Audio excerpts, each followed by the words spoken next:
no place like the Q.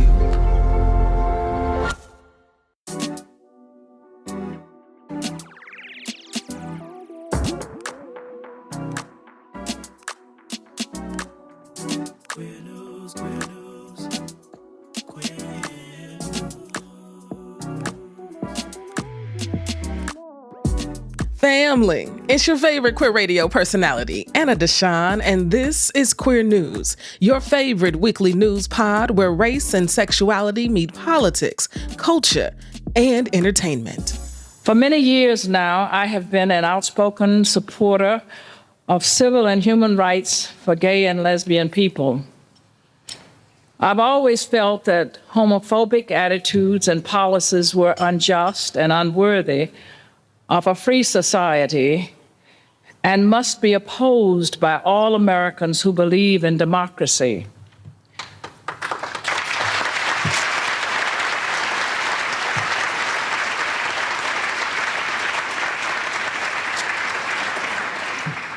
I still hear people say that I should not be talking about the rights of lesbian and gay people, and I should stick to the issue of racial justice. But I hasten to remind them that Martin Luther King Jr. said, "Injustice anywhere is a threat to justice everywhere."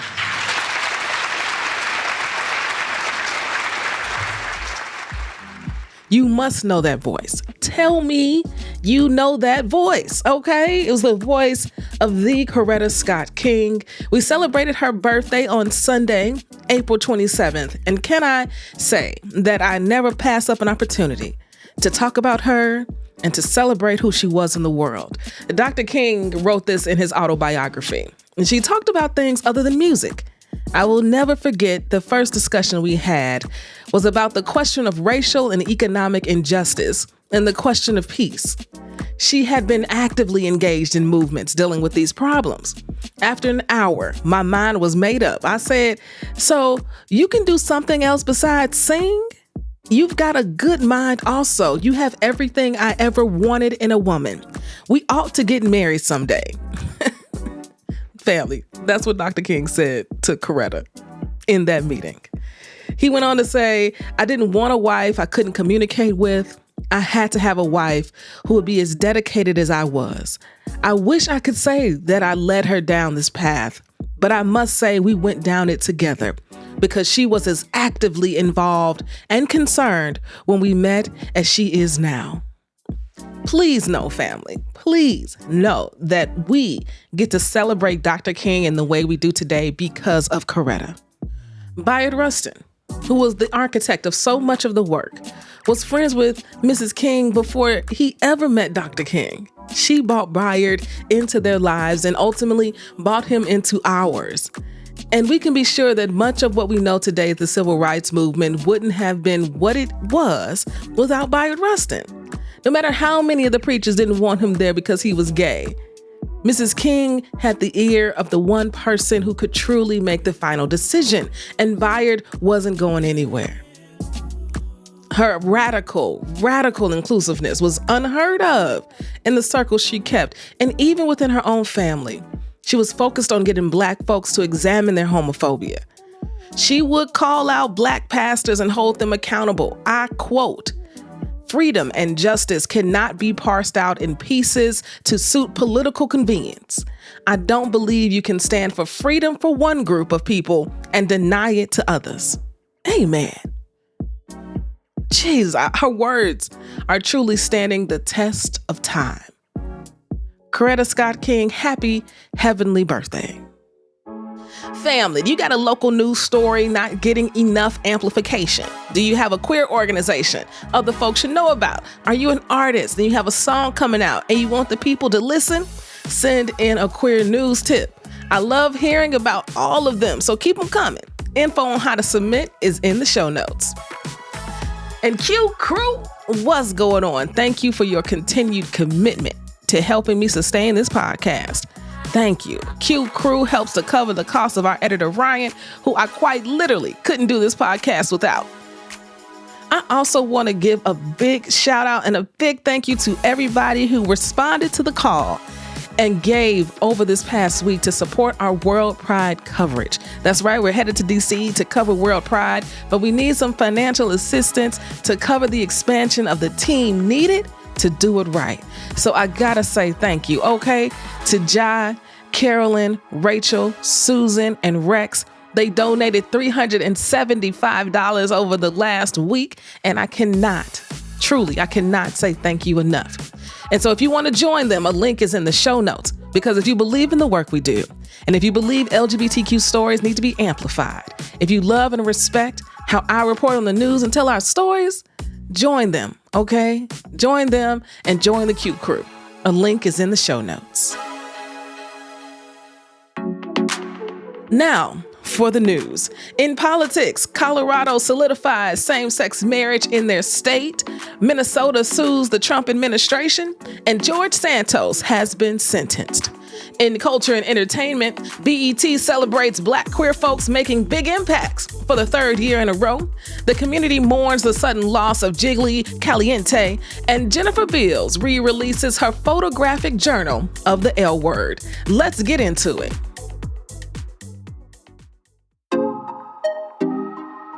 In politics, Colorado is making good political waves again. If you've been listening to the show, then you may remember a couple of weeks back when I reported on two big wins coming out of Colorado.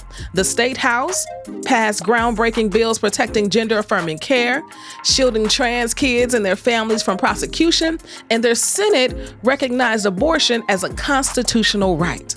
All major, okay? In November of 2024, 63% of Colorado voters approved an amendment to overturn the language in their state constitution that read, only a union of one man or one woman could be considered a valid or recognized marriage. And now, today, Governor Polis, who is the country's first out gay governor, has signed a law that repeals that provision in their state constitution. Now, no matter what happens federally, no matter what the Trump administration decides to do, no matter what the Supreme Court says, federally to marriage equality, Obergefell versus Hodges, right? Same-sex marriage will be legal in Colorado. The governor said, Colorado is for everyone, no matter who you are or who you love. This is a long overdue step in the right direction, and today's law I'm signing ensures that Coloradans may marry who they love in our Colorado for all. The Democratic state senator who introduced this bill, Jesse Danielson, said this: "The freedom to marry who we love is a fundamental right. I cannot sit back and allow Coloradans to have their marriage and families put at risk. It's especially important now as the Trump administration attacks the LGBTQ community to secure everyone's right to live safely in our state and marry whomever they love." This right here, okay? We need the states that stand with us to continue protecting us in their state law, just like this. We can't take anything for granted. Absolutely nothing. Thank you, Colorado. Thank you. Our next political story is coming out of Minnesota. Attorney General Keith Ellison has filed a lawsuit against the Trump administration, a move designed to get ahead of any federal action against Minnesota, similar to the administration's ongoing confrontation with Maine over trans kids' participation in girls' and women's sports. Attorney General Ellison's stance is summed up in his opening statement from the lawsuit. Get this, family. He says, Minnesota brings this lawsuit to stop President Trump and his administration from bullying vulnerable children in this state. AG Ellison is pulling no punches, okay? That's the first line. They decided to move this way because of the Trump administration's explicit threats that singled out Minnesota and California as potential targets following their legal challenge against Maine. And y'all know we've talked about Maine on this show because Maine's governor, Janet Mills, told Trump to his face. Y'all remember what she said? She said, "We'll see you in court." By the way, the court proceedings have been going in Maine's favor, okay? Now, Minnesota is too drawing a line in the sand. They're saying not here, not now, okay? A.G. Ellison went on to say, I'm not going to sit around and wait for the Trump administration to sue Minnesota. Today, Minnesota is suing him and his administration because we will not participate in this shameful bullying. Family, I love this so much. And what's really beautiful in Minnesota is that A.G. Ellison isn't standing alone, right? State Representative Lee Finke, Minnesota's first openly transgender legislator, directly addressed the Trump administration and its supporters, stating, no law, no policy, no hate-fueled campaign will ever change that. So I'm asking you to just please stop trying. To those of you in that world who are still capable of hearing from those of us outside of it, understand this. All that we ask is to be left in peace, to live and love without fear. Dr. Kelsey Leonard Smith, a medical professional treating trans kids, echoed the same sentiment, emphasizing the harm inflicted by exclusion. Shutting out trans girls helps no one, she said, and it is profoundly harmful to those it excludes. On the surface, it removes opportunities for physical activity, for fitness, for belonging. But on a more fundamental level, it says to trans youth, we do not believe you. You are not real. And it is hard to imagine a more damaging message to send to children. Family, this legal battle is not just about policy. None of this that is going on in the world right now is about policy. It is about the fundamental recognition of human dignity and our trans siblings' right to exist without fear, period. Period.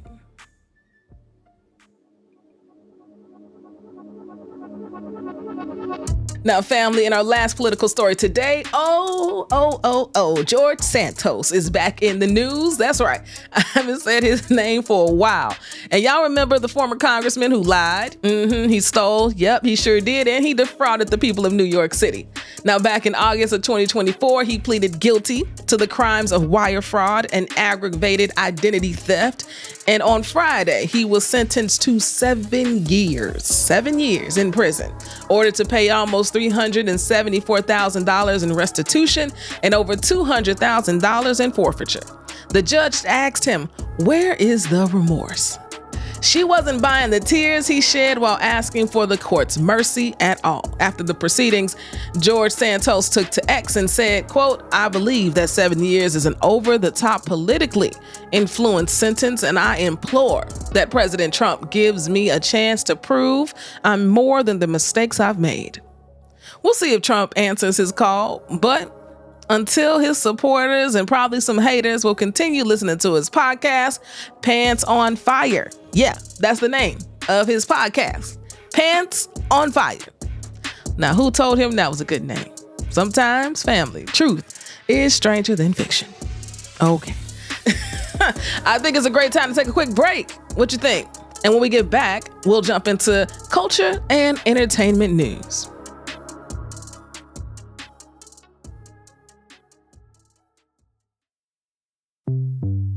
Hate is rising in Illinois, but you're not alone. Help Stop Hate is a confidential service that gives victims and witnesses the power to speak up.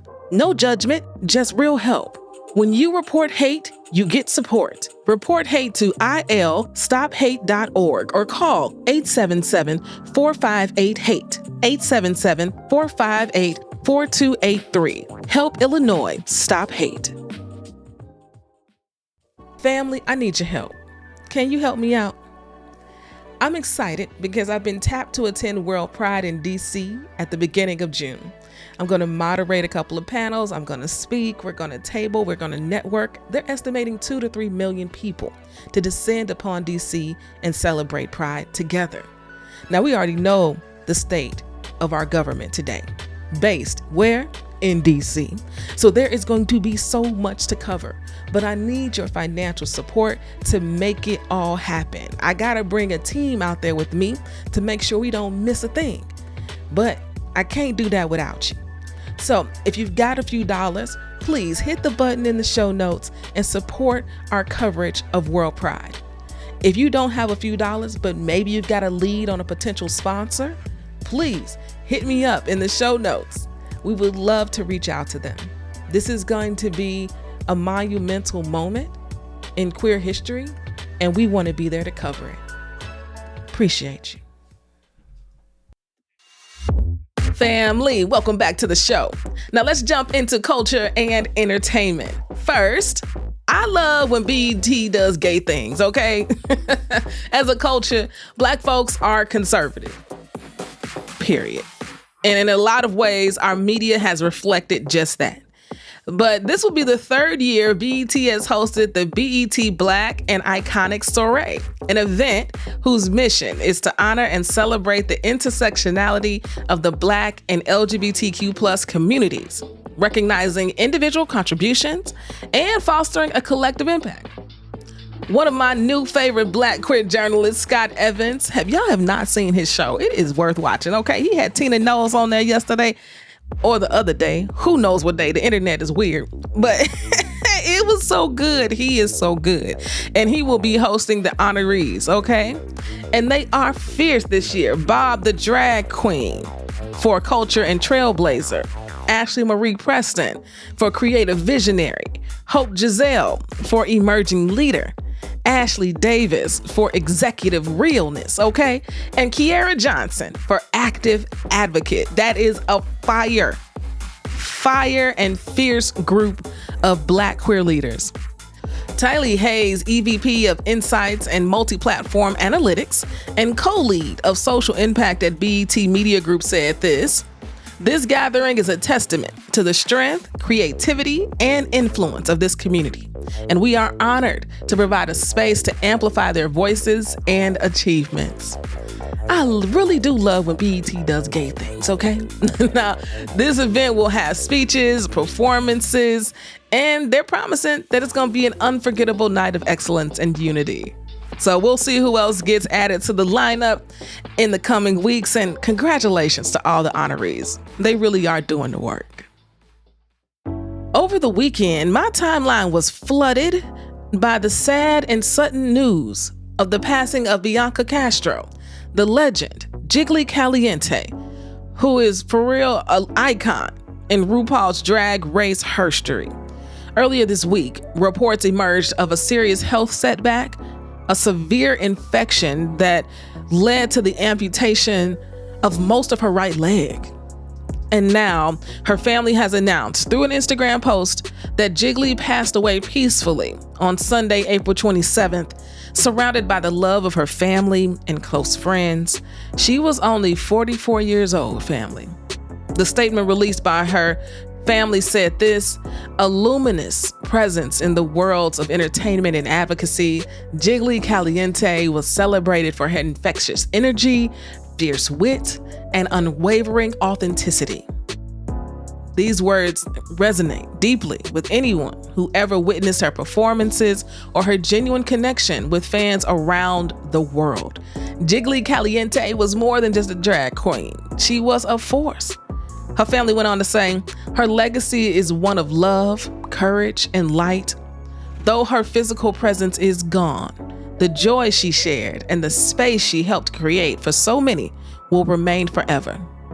Jiggly Caliente first captured people's hearts as breakout star on season 4 of RuPaul's Drag Race. Her larger-than-life personality and infectious charm winning over audiences and judges alike. She gifted us with one of the franchise's most unforgettable moments, her iconic baked potato couture during a lip sync to Britney Spears' Toxic, okay? And then after coming out as a trans woman in 2016, she expanded her artistry, making a significant impact as an actress in acclaimed shows like Broad Street, Search Party, and notably Pose, where she brought the character of Veronica Ferocity to life for 12 episodes. I remember her, yeah? Don't you? Her return to Drag Race family in All-Star Season 6 was celebrated, and her transition to a judge on Drag Race Philippines just further solidified her legendary status, as if she needed to do anything else.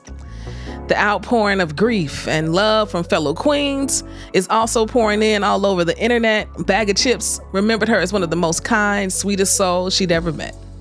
Jiggly Caliente, Bianca Castro, you will never be forgotten.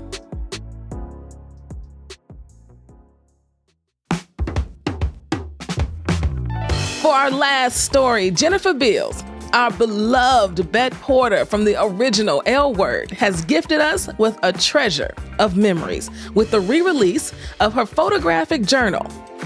Did you all know that for 6 seasons of the original show that I know meant so much to me, probably meant so much to you, Jennifer was capturing the moments with her analog camera, capturing sacred moments in time that most of us never got to see and moments they will never forget. We get to look back and flip through the pages, seeing these intimate black and white snapshots.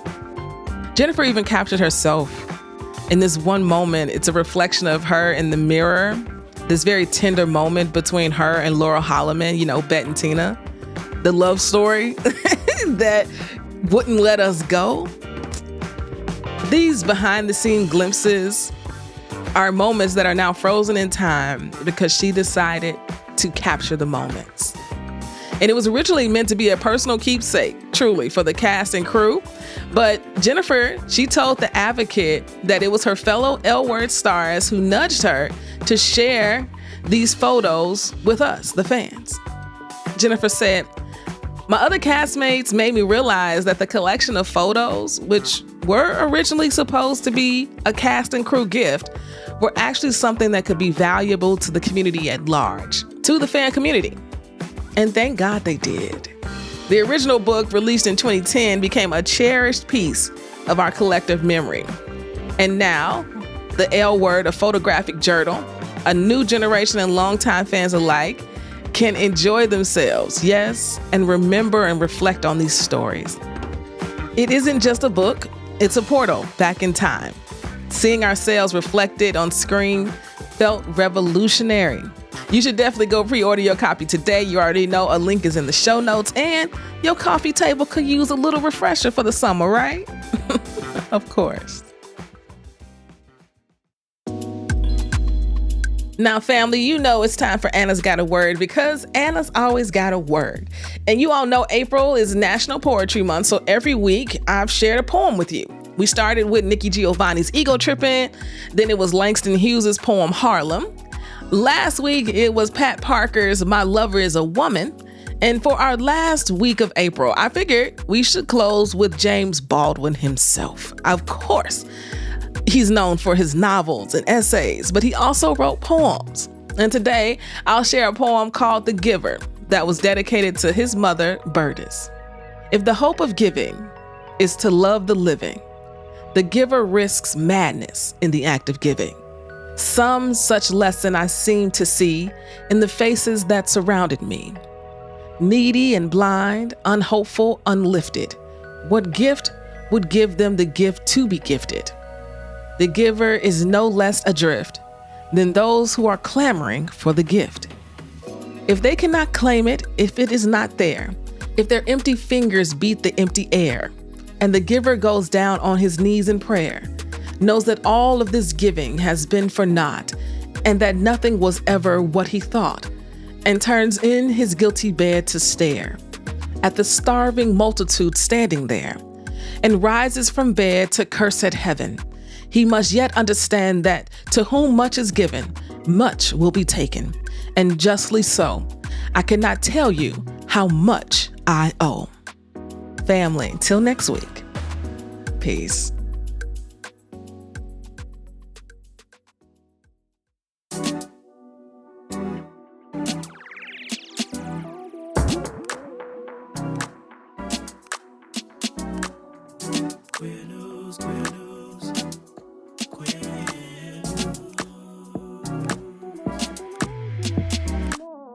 If you've enjoyed what you heard, rate and review us inside your favorite podcasting app.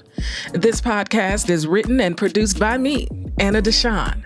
Podcast editing by Ryan Woodhall, and brought to you by E3 Radio and distributed on The Cube. We are Queer News Done Right.